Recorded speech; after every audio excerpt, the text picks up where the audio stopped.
नैतिक मुद्दा शामिल भी है। तो मैं वो कैसे एग्जांपल दूं? एक एग्जांपल ये है कि मॉक इंटरव्यू में एक बार हमने एक सीनियर मेंबर को बुलाया, बहुत सीनियर आदमी, भारत सरकार में सचिव वचिव उस लेवल का आदमी। इन सीनियर लोगों को मॉक इंटरव्यू बुलाना बड़ा मुश्किल काम होता है। बड़ा बुलाना मुश्किल नहीं होता, उनको झेलना बड़ा मुश्किल काम होता है। वो इस भाव से आते हैं कि समस्त ब्रह्मांड का ज्ञान उन्हीं के अंदर से निकलेगा, बाकी सब तो मूर्ख बैठे हैं। और फिर 25 मिनट का इंटरव्यू, उसमें 23 मिनट वो खुद ही ले लेते हैं इंटरव्यू, तो किसी बात के पीछे पड़ जाते हैं। कुछ ऐसे लोग होते हैं। अब उनमें से एक ऐसा व्यक्ति आ गया एक बार, इतना जेंडर इनसेंसिटिव था वो, उसकी हर बात में महिलाओं पे आरोप लगते रहते थे। अब कोई बच्चा इंटरव्यू देने आ रहा है, उससे बात कर रहे हैं और मेंबर कह रहे हैं कि आजकल परिवार बहुत टूट रहे हैं, कि आपको नहीं लगता कि इसके पीछे महिलाओं की स्वाधीनता की भूमिका है? उस बच्ची ने जो इंटरव्यू देने आई थी उसने कहा कि नहीं सर, ऐसा मानना ठीक नहीं होगा। वो नाराज हो गया सब पे। अब कैसी बात कर रही है? जो बात एकदम शीशे की तरह साफ है वो भी आपको नजर नहीं आ रही। अब इस व्यक्ति को बाद में हमने काफी समझाने का प्रयास किया, सर इसमें बाकी इश्यूज भी तो हैं। वो समझने को तैयार नहीं। वो ये समझने को तैयार नहीं कि उसकी स्टेटमेंट अपने आप में एक एथिकल कंसर्न है। ऐसी बात कहना एक एथिकल कंसर्न है, वो समझने को तैयार नहीं। इसलिए तो बहुत बड़े मूर्ख होते हैं, उन्हें समझ नहीं आता कि वो जिस सिचुएशन में है उस सिचुएशन में कौन सी बात अपने आप में एक एथिकल कंसर्न है।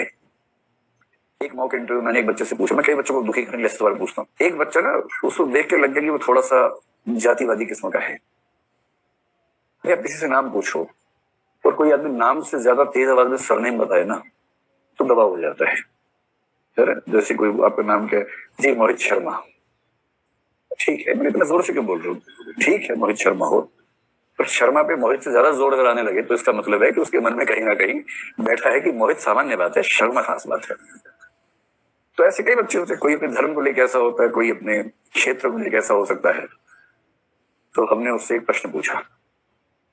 हमने कहा कि ये बताओ कि भारत की 3 महिला नेता मान लीजिए कोई हैं, आप खुद चुन लीजिए 3 महिला नेता, और फिर बताइए कि अगर वो तीनों आपको विवाह का प्रस्ताव दे तो आप किसके प्रस्ताव को मानेंगे? वो विवाहित हो विधवा हो इसकी चिंता आप मत कीजिए, ये मान के कि उनकी उम्र आपके बराबर है और वो अविवाहित हैं, केवल उनके व्यक्तित्व की परीक्षा को करनी है। आप चुन के खुद ही बताइए कौन 3 नेता आप चुनना चाहेंगे और फिर किसके विवाह के रिश्ते को स्वीकार करेंगे, क्यों करेंगे, किसका रिश्ता खारिज करेंगे, क्यों करेंगे, ये बताना है। तो जो बात रेखांकित करनी थी वो रेखांकित आराम से हो गई। उसने कहा एक तो सोनिया गांधी जी है, दूसरी ममता बनर्जी जी है, तीसरी मायावती है। हो गया स्पष्ट। बाकी दोनों में जी लगाया, इसमें जी नहीं लगाया। अरे ये बात थी। अब आपको भी लग रहा है अच्छा ये बात थी क्या? एक व्यक्ति 3 नेताओं के नाम ले, उनमें से 2 के नाम में जी लगाए, एक में जी ना लगाए। इससे उन नेताओं के बारे में नहीं पता लग रहा है, इससे इसके बारे में पता लग रहा है कि सोनिया गांधी जी हैं, ममता बनर्जी जी हैं, पर मायावती हैं। इससे पता लगता है कि दलित परिवार की कोई महिला नेता बनेगी तो हम इतने दुराग्रही होंगे कि हम उसको जी के लायक नहीं समझेंगे, जबकि उसकी स्ट्रगल बाकी दोनों की स्ट्रगल से बड़ी स्ट्रगल है।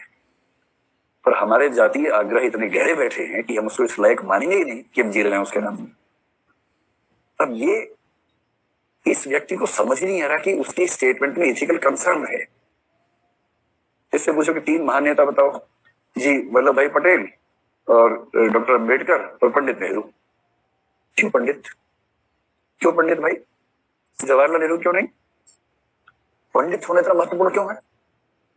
पर ये बात समझ नहीं आती है, कई साल तक समझ में नहीं आती, क्योंकि हमारी चेतना में इतनी सहजता से बैठा होता है और हम ये समझ भी नहीं पाते कि हम किस बिंदु पर कहां जातिवादी हो जाते हैं या दिखते हैं। इसीलिए मैं कहना चाह रहा हूं कि अधिकांश व्यक्तियों को ये पता ही नहीं होता कि कब वो किसी एथिकल कंसर्न से भरी बात कह बैठते हैं।